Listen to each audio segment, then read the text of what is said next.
안녕하세요. 기계왕 곽두팔입니다. 오늘은 제가 과거에 분명히 문제가 있다고 말씀드린 블로그의 뒷광고와 협찬 시스템 해당 부분에 대해서 공정거래위원회가 움직였다는 사실에 대해서 말씀을 드릴까 합니다. 즉 네이버 블로그 시장에 공정성이 없다는 것을 반증하는 그러한 이야기가 아닐까 생각이 듭니다. 8월 20자 신문 기사인데요. 블로그 다 읽었더니 광고입니다. 뒷광고 손본다 하고 있죠. 쉽게 얘기하면은 경제적 이해관계가 모호하기 때문에 소비자들이 판단했을 때 이 글이 광고 글인지 광고 글이 아닌 실제 후기인지 혼란을 야기한다는 것입니다. 이것은 한마디로 다크 패턴으로 규정한다는 거예요. 선량한 소비자들에게 정확한 정보를 제공하지 않는 불공정한 행위이기 때문에 이거에 대해서 손을 보겠다라고 하는 거고요. 블로그 글을 한참 읽다가 마지막에 이게 광고임을 알게 되거나 이것도 모르고 그냥 넘어가는 경우가 너무 많아요. 그렇기 때문에 제목이나 첫 줄에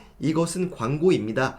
경제적 대가를 받았습니다. 라고 명확하게 표기할 수 있도록 개정안이 행정 예고가 된다고 합니다. 조금 더 자세히 알아보겠습니다. 일단 유튜브를 보시면은 명확하게 나오죠. 유료 광고 포함이라는 문구가 영상의 시작에 명확하게 나오기 때문에 이게 광고 영상인지 아닌지 소비자들이 인지할 수 있다는 것입니다. 이 광고 영상임을 인지하고서도 이 상품이 매력적이야 이러면 구매하시면 되시고요. 이 광고를 보고 너무 광고성이 짙은데 사지 말아야지 하면은 사지 않을 수 있다는 것입니다. 즉 소비자들이 가치 판단이란 걸 할 수 있다는 것입니다. 그런데 말입니다. 네이버는 어떻게 돌아가고 있을까요? 보여드리겠습니다. 제가 네이버에 인터넷 가입 사은품 많이 주는 곳을 검색을 했습니다. 인터넷 가입할 때 대부분 사은품으로 현금을 받잖아요. 그런데 최상단에 파워링크가 나오죠. 이거는 광고예요. 관련 광고입니다. 보이시죠? 이거는 CPC라고 코스트 퍼 클릭, 요 클릭당 비용이 발생하는 거예요. 이 업체들이 네이버한테 광고 금액을 갖다 바치고 이렇게 광고를 하고 있는 겁니다. 제일 많은 입찰 금액을 비딩한 사람이 1등에 노출되고요. 두 번째 순위는 2등, 3등, 4등 이렇게 돈을 낸 순서대로 광고의 위치가 실시간으로 바뀌는 그러한 시스템이고요. 결론적으로 광고부터 노출이 된다라는 것이고요. 하단으로 조금 더 내리시면은 요 비즈 사이트 보이세요? 이것도 광고입니다. CPC인데 순위가 그냥 밀린 거예요. 뭐 14등, 15등 이렇게 되면은 인기 있는 키워드는 이 하단에 비즈 사이트란 명목으로 광고성을 띄워줍니다. 그리고 이 아래를 살펴보겠습니다. 이 브랜드 콘텐츠라고 나올 거예요. 이것도 광고예요. 이거는 블로그 글 있지 않습니까? 내가 최저가 블로그나 인플루언서가 아님에도 불구하고 내가 우리의 상품을 광고하고 싶은 글을 쓰고 싶어. 이러한 경우에 네이버한테 광고 금액을 갖다 바치면은 이 브랜드 컨텐츠라는 명목으로 나의 글을 상위 노출시킬 수 있습니다. 즉 최상단부터 브랜드 컨텐츠까지 싹 다 광고라는 것입니다. 이거를 통해서 발생하는 수익은 네이버가 가져가는 것이고요. 근데 좀 이상하지 않아요? 이걸 보고 저는 처음에 광고라고 느끼지 않았거든요. 이게 명확하게 광고인지 아닌지 좀 헷갈렸잖아요. 왜 그런지 보여드릴까요? 보시면 우측 상단이나 하단 정도에 광고라고 적혀 있고요. 회색에 코딱지만한 글씨가 써져 있어요. 그렇기 때문에 40, 50대 일반 소비자들 처음 네이버를 접하는 사람들은 해당 사이트나 글들이 광고인지 인지하지 못하는 경우가 이미 발생하고 있었다는 것입니다. 그래서 사람들이 많이 보는 게 블로그예요. 블로그를 보면은 투명한 리뷰어들이 쓴 글이라고 착각이 들기 때문입니다. 아까 광고 하단을 보시면 인터넷 가입 사은품 많이 주는 곳 인기 글이 보여요. 왜 인기 글이라고 이걸 분류했는지 도저히 이해가 가지 않지만 결론적으로 요 세 개는 모두 협찬성 글입니다. 즉 투명하지 않다고요. 제가 말씀을 드렸죠. 경제적 대가 관계를 통해서 글을 쓰는 것은 절대로 투명하고 공정한 리뷰를 쓸 수 없으며 심지어 가이드라인까지 빡빡하고 원고를 검수하고 수정하는 과정 이거를 철두철미하게 거치기 때문에 절대로 투명하고 공정한 리뷰가 될 수 없다라는 것을 말씀드렸고요. 소비자들이 이걸 보고 속는다는 게 가장 큰 문제입니다. 그 이유는 해당 글들이 엄밀한 비교, 섬세한 비교, 우쭐한 비교 이런 식으로 실제 리뷰같이 쓰거든요. 광고에 대한 내용은 쏙 빼고 실제 비교한 것처럼 데이터를 보여준 다음에 교묘하게 특정 상품을 추천할 거예요. 그리고 최하단에 이것은 일정한 대가를 받아서 쓴 글입니다. 이런 식으로 하고 있기 때문에 이게 누가 봐도 다크 패턴이고 낚시와 같다는 것이죠. 잘 읽어보시기 바랄게요. 해당 글들을. 참고로 해당 키워드를 검색해 보세요. 1, 2, 3, 4, 5, 6 6개의 글이 노출이 되거든요. 근데 그 6개의 글을 스크롤을 맨 끝으로 내려보세요. 이 포스팅은 원고료를 제공받아 작성한 글입니다. 원고료 협찬, 소정의 원고료 제공, 원고료를 지원받아 6개 다 100% 협찬 글이었다는 것이죠. 이상하죠? 어떻게 상위 노출된 6개 블로그가 모두 다 100% 협찬 글이었을까요? 그리고 하나같이 이것이 광고임을 명확하게 표기하지 않고 맨 마지막에 이것은 소정의 대가를 받았습니다 라고 스티커 하나 딱 붙여놨습니다. 그러니까 소비자들은 혼선이 온다는 거예요. 이 글이 진짜 리뷰인지 광고인지 도무지 모르겠다는 것입니다. 그리고 하나 더 느끼셔야 될 게 있어요. 상위 노출된 블로그들 패턴이 하나같이 비슷하죠? 제목이 어떻게 이렇게 똑같을까요? 인터넷 가입 사은품 많이 주는 곳, 심지어 띄어쓰기도 다 똑같아요. 그리고 띄고 엄밀한, 섬세한, 우쭐한, 띄고 비교 특정 패턴을 파악했다는 것이죠. 인플루언서 분들, 상위 노출시켜주는 분들이. 그러니까 되게 웃기다는 거예요. 이것은 100% 협찬 글이고 원고를 받아서 쓴 원고 베이스의 글인데 어떻게 사실적이고 투명한 글일까요? 그런데 소비자들이 이런 글들을 보고 실제 구매 행동을 한다는 것입니다. 제가 네이버 비판하는 영상을 자주자주 올리는데요. 저를 비난하시는 분들이 꽤나 많아요. 자본주의에서 광고는 당연하지. 유두리 있게 넘어가야지 네가 너무 심각한 거 아니냐? 라고 하시는데 자본주의에서 광고는 당연한 현상입니다. 광고를 통해서 돈을 벌고 소비자들한테 매혹적인 문구를 던지고 매출을 발생시키고 이것은 자연스러운 흐름이라는 것입니다. 근데 광고라고 정확히 이야기를 해야 그것이 광고로서의 가치가 있는 것이 아닐까 생각이 듭니다. 지금 네이버 시장은 광고인데 광고가 아닌 것처럼 속이는 그러한 다크 패턴이 문제라는 것입니다. 저는 광고가 있다는 것 그 자체를 비난하는 것이 아니고 광고라는 정당한 행위를 하지 않고 뒷광고, 소비자들을 속이는 행위 이게 너무 만연하게 펼쳐져 있다라는 것을 비판하고 싶은 것입니다. 가장 큰 다크 패턴으로 이런 게 있어요. 이 위에 블로그 글이 끝나거든요. 근데 스크롤을 한참 내려야지 하단에 해당 포스팅은 업체로부터 소정의 원고료를 제공받아 작성되었습니다. 이게 보입니다. 그러니까 정상적으로 글을 모두 다 읽고 이탈한 소비자들은 이게 광고인지도 모르고 그냥 스쳐 지나간다는 것입니다. 이것은 명백하게 소비자를 기만하는 다크 패턴이라는 것이라고 저는 생각을 합니다. 기망 행위죠. 정상적인 행위가 아니기 때문에 지금 공정위가 손을 대려고 하는 것입니다. 실질적으로 소비자들이 피해를 보고 있으니까 말입니다. 그래서 제가 물어보고 싶은 거 하나예요. 이게 다크 패턴일까요? 아닐까요? 제 유튜브 영상을 보고 저를 비난하는 분들이 상당히 많습니다. 왜 네이버의 정당한 시스템을 네가 비판해? 자본주의의 자연스러운 흐름을 네가 뭔데 비판해? 라고 하는 분들이 있는데 여러분들이 생각하시기에 이게 정상적인 자본주의의 흐름입니까? 저는 사람을 속이는 것까지 정당한 자본주의의 흐름이라고 생각하지는 않습니다. 제가 하나 말씀드리고 싶은 게 네이버 블로그만 유독 심해요. 네이버 스마트 스토어는 어느 정도 관리를 하는 편입니다. 제가 현직 온라인 MD잖아요. 스마트 스토어에서 상당히 많은 제품을 판매하는데 스마트 스토어는 그래도 어느 정도 검열을 해요. 안녕하세요, 네이버 쇼핑입니다. 온라인 눈속임 상술, 일명 다크 패턴을 규율한 전자상거래 등에서의 소비자 보호에 관한 법률 개정안이 2024년 1월 25일 국회 본회의를 통과했는데요 라고 하면서 다크 패턴이 무엇이다 라고 규정하고 이걸 위배하면 사업자의 상품 삭제, 판매 금지, 이용 정지, 심하면 퇴점까지의 조치를 취한다고 하고 있고요. 실제로 검열을 하고 있습니다. 전자상거래법 주요 개정 내용인데요. 다크 패턴을 규율을 했어요. 특정 옵션 사전 선택 등 다양한 다크 패턴, 소비자들을 속이는 기망 행위를 규정하고요. 이걸 지키지 않으면은 철퇴를 내린다 라고 공지를 해버린 것입니다. 공정위가 이야기한 다크 패턴 가이드라인을 보여드릴게요. 상당히 많죠. 근데 우리가 하나 알아야 될 게 있습니다. 여기서 5도형이 있죠. 거짓을 알리거나 통상적인 기대와 전혀 다르게 화면, 문장 등을 구성해 소비자의 착각, 실수를 유도하는 행위를 다크 패턴이라고 규정을 한 것입니다. 세부 유형을 봐볼까요?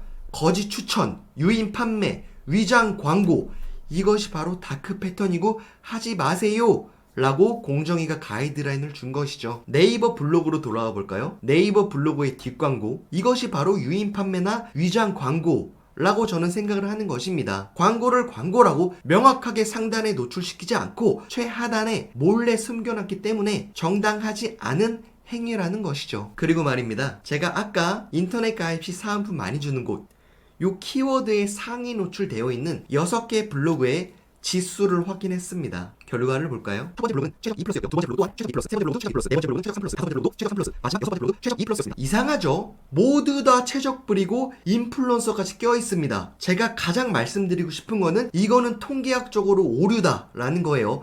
확률적으로 불가능하다는 것이에요. 인플루언서랑 최저가 블로그만 상위 노출이 되어 있기 때문입니다. 수많은 블로그들이 인터넷 가입 시 사은품을 주는 곳 다양하게 썼겠지만 이들만 상단 노출되는 거 이건 도저히 말이 안 된다는 것이죠. 즉 네이버 안에 명확한 계층 제도가 존재한다는 것입니다. 저는 이게 문제라는 거예요. 뒷광고나 협찬글이 아무리 많아도 글의 퀄리티로 승부를 봐서 정말 매력도 있는 정보를 주는 크리에이터가 쓴 글이 상위 노출되거나 섞여 있다면 소비자들이 조금 더 투명한 정보를 받을 수 있고 공정하고 정당한 선택을 할 수 있겠지만 이게 안 된다는 거예요. 황당하죠? 네이버 키워드를 검색했을 때 광고부터 뜨고 광고에서 끝나요. 광고가 섞여 있지 않은 글이나 사이트가 단 하나도 없었다는 겁니다. 이것이 정말 큰 문제라는 거예요. 그러니까 블로그를 처음 시작하는 분들이나 정말 열심히 하고 싶어 이런 분들한테 죄송한 말이긴 한데요. 여러분들이 인터넷 가격 비교의 전문가야 뭐 이 회사 출신이어가지고 내가 정말 이 정보를 투명하고 공정하게 정말 제대로 전달할 수 있어 라고 해서 밤낮을 써도 이게 노출이 안 돼요. 여러분들이 최저가 블로거나 인플루언서가 아니기 때문입니다. 그리고 이 키워드는 상당히 경쟁도가 높기 때문에 블로그를 처음 시작하시거나 지수가 떨어지시는 분들은 정말 글을 잘 써도 절대 노출이 되지 않을 것이라는 것입니다. 슬픈 현실이죠. 어쩔 수 없어요. 그럼 다 떠나서 100번 양보해서 블로그를 오래 한 인플루언서나 최저가 블로거의 글들이 상위 노출되는 게 공정하다고 치겠습니다. 그럼 적어도 그들이 쓴 글을 광고라는 것을 명확하게 설명을 해줘야 되지 않을까요? 이걸 속이는 건 안 돼요. 최하단에 몰래 속이는 행동을 지속하면은 소비자들이 정당한 선택을 할 수가 없다니까요. 그리고 네이버의 카스트 제도 아직까지 존재해요. 바뀌지 않았고요. 제 이웃 중에 로띠끼룩님이라고 계시는데 이분이 짤을 직접 만드셨더라고요. 저는 이게 현실인 것 같아요. 뭐 준체 2에서 7 불가촉 천민들이라는 표현을 써주셨는데요. 이 사람들이 블로그 상위 노출을 시키기 위해서는 리뷰어제 서포트 분석을 빡세게 하고 블로그에 체크까지 비교하고 포스팅 걱정, 지수 모니터링, 유료강의 전자제고 스태치 포마시, 1일 3포 키워드 분석, 롱테일 키워드 잡기, 글자 초록백과 사진 동영상 스마트로까지 신경 쓸 요소가 너무 많다는 것입니다. 상위 노출 시키기 어려워요. 그래서 제가 상위 노출을 어떻게 시키면 됩니다. 로직이 뭡니다. 라고 설명을 해줘도 이게 너무 복잡하고 계속 유지하기가 힘들다는 것입니다. 이에 반해서 인플루언서나 최적불 이런 사람들은 지들 스스로 얘기해요. 본인 블로그 쓸 때 정말 대충 쓴다. 대충 뭐 게임하면서 쓰는데도 이게 상위 노출 된다 라고 본인들 스스로 이야기를 합니다. 그러면서 이 사람들이 강의를 할 때는 천민 블로그는 열심히 써야 돼. 노력을 가해야 돼. 이런 얘기를 합니다. 본인은 노력을 안 하는데 블로그를 처음 시작하는 사람들한테는 과도한 노력과 열정을 강요하면서 60만원, 70만원 수준의 강의료를 받아가는 거예요. 저는 정상적인 행위는 아닌 것 같아요. 저를 비판하시는 분들 중에 이게 시장경제의 자연스러운 현상이다라고 계속 말씀하시는 분들이 있는데 시장경제의 자연스러운 현상은 말입니다. 기업들이 세상에 없던, 세상이 원하는 서비스를 창조시키는 거예요. 아이폰 같은 거 말이죠. 이런 게 탄생시켜가지고 소비자들에게 가치를 전달해서 매출이 발생하는 것, 그런 것이 공정한 시장경제가 아닐까? 저는 반문을 드리고 싶습니다. 실제로 이 인플루언서 분들은 광고 글만 주구장창 써요. 광고 글만 쓰고 거짓 글만 쓰고 대충 써. 그런데도 상위 노출이 되고 지속적인 원고료 협찬을 받을 수 있다는 것입니다. 이게 뭐예요? 계급제가 아니면. 너무 억울하잖아요. 불가촉 천민들이라고 표현된 블로거들 열심히 글 쓰는 거 보세요. 불쌍하잖아요. 어쨌든 저는 이게 현실이라고 말씀을 드리는 것입니다. 누굴 비판하고 싶은 마음은 없어요. 그저 답답한 거예요. 이렇게 인플루언서 분들이 너도 나처럼 될 수 있어. 나한테 강의 받아. 근데 그 강의료가 너무 비싸. 70만원, 80만원. 너무 비싸지 않아요? 그러면서 이 사람들이 또 돈을 벌어. 좀 아쉬운 현상이다 라는 것이죠. 인플루언서 웃고 있는 거 잘 그려주셨네요. 로트기롱님 감사합니다. 근데 정말 핵심적인 문제는 이거예요. 결국은 네이버가 판을 이렇게 짜놓은 거예요. 최저가 블로그 인플루언서들 글이 상위 노출되는 시스템을 만들어놨기 때문에 이 사람들한테 광고주가 돈을 갖다 바치고 인플루언서들은 협찬글만 쓰고 또 이게 상위 노출되고 이게 계속 돌고 도는 순환 시스템이라는 것이죠. 각설하고요. 제가 아무리 비판해도 시스템이 바뀌지 않을 것 같아요. 그러니까 저희는 오피셜 데이터를 보면서 마무리 짓겠습니다. 한겨레 신문 기사고요. 블로그를 다 읽었더니 광고입니다. 뒷광고 손 본다 라고 하고 있죠. 앞으로는 첫 줄에 경제적 이해관계를 명확히 표기를 해야 됩니다. 보세요. 경제적 대가를 받은 블로그나 인터넷 게시물 등에 처음부터 광고성 정보임을 명시하도록 공정거래위원회가 심사지침 개정에 나선다 라고 하고 있죠. 그리고 현재는 낚시성 광고에 무분별하게 노출되고 있다는 지적이 많다 라고 이야기하고 있잖아요. 이게 사실이라니까요. 보면은 문제의 핵심은 이거예요. 현행 심사지침이 광고 여부를 게시물의 첫 부분 또는 끝부분에 공개하도록 해둔 탓이라고 하고 있죠. 그러니까 누가 처음에 광고를 밝히겠어요? 맨 마지막에 광고 여부를 몰래 표기를 해놓는다는 것이죠. 그러니까 소비자들이 광고인지 전혀 인지하지 못했다는 것입니다. 그리고 이러한 문구도 다 삭제된다고 해요. 본 포스팅은 파트너스 활동으로 일정의 수수료를 받을 수 있습니다. 이런 거 말고요.